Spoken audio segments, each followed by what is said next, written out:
So we got another quick little upgrade on the 2020 Blazer.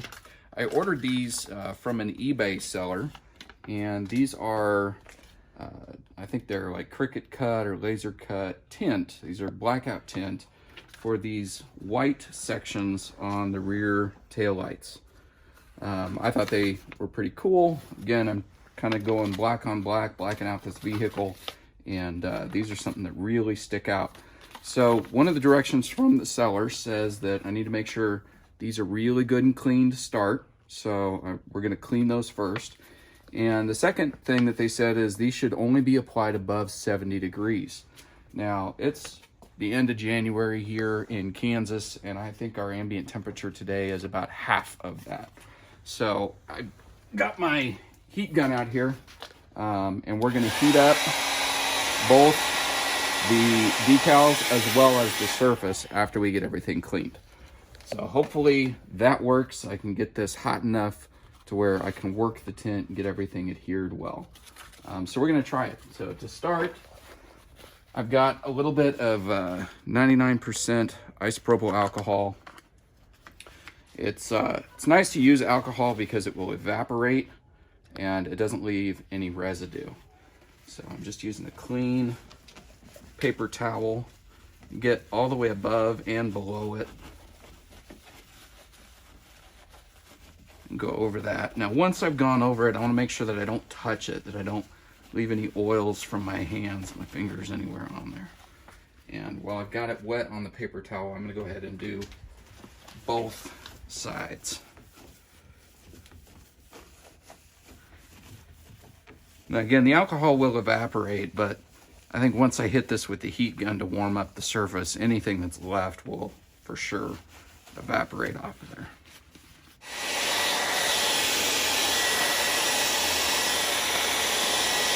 I think, if we look at our decals, I think this one goes right in there. And these have been inside, so they've been nice and warm inside.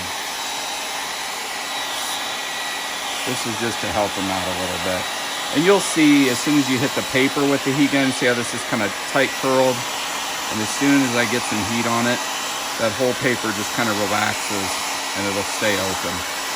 So you can kind of tell, you kind of feel when you get the decal warmed up.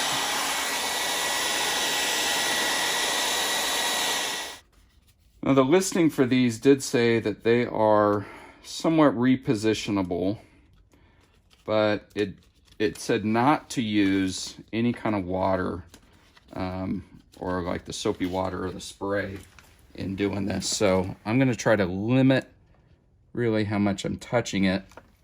And I want to line up the bottom of the decal first because I've got a little bit of forgiveness when it comes to how it meets the top, but I don't want any wrinkles or anything along the bottom of this. So I'm starting kind of along that edge, and I think I've got a little bubble, little ripple right there that I can see. So I'll try to move it over a little bit.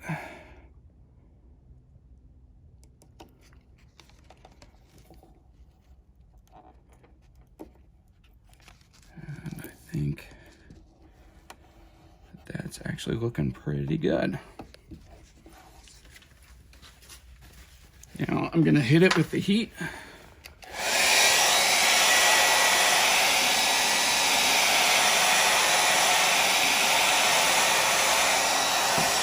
I can see I've got a couple bubbles right in here.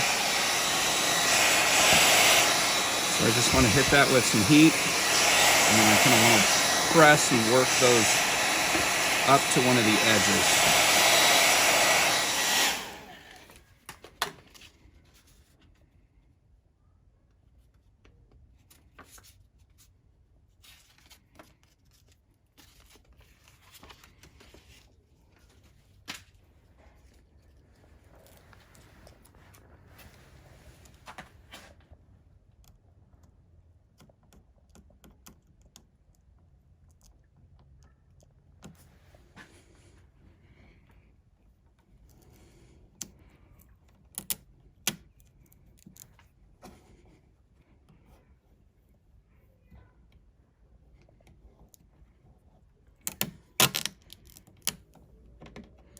I'm noticing a couple bubbles, but they're actually from little imperfections that are molded into the plastic. So I'll get it all smoothed out. I'll get my big air bubbles out. And this little spot here, that's actually a defect, or like a little dot that's molded into plastic. Same with this little one in the corner over here. That's a mold error in the plastic underneath.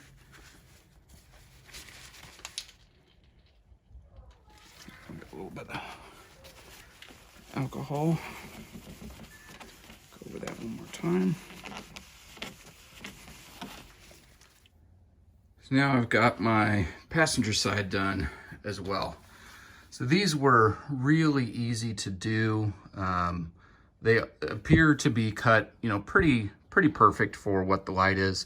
I'll put a link for the seller where I ordered these from down in the description if anyone else is interested in doing this, but it definitely cuts down on the bright white that was shining through there, and it won't have a real measurable effect. I mean, maybe, I think this is maybe only about a 5% tint, so it's still, you know, I'm gonna have plenty of light coming through there when I turn my backup lights on, my reverse lights. But during the day, when I'm looking at my black on black car, I don't see these glaring white little stripes up here. It really makes the taillight look a lot cooler because it kind of accentuates just those sort of fighter jet shapes that they've got. I think they call it the Stingray. I think this little detail, they also carried it into the front bumper as well. Come up here. This little shape right here on the front, that's the Stingray. And I think that's borrowed from the Corvette.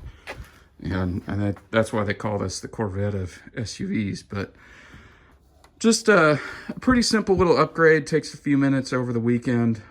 Doesn't take a lot of tools. Like I said, my little heat gun's just a hair dryer that I bought at the thrift store. So these are nice little upgrade, and quick and easy to do. Really changes the back end look of those taillights. So thought I'd share it with y'all. Let me know what you think. Leave me a comment down below. Talk to you later.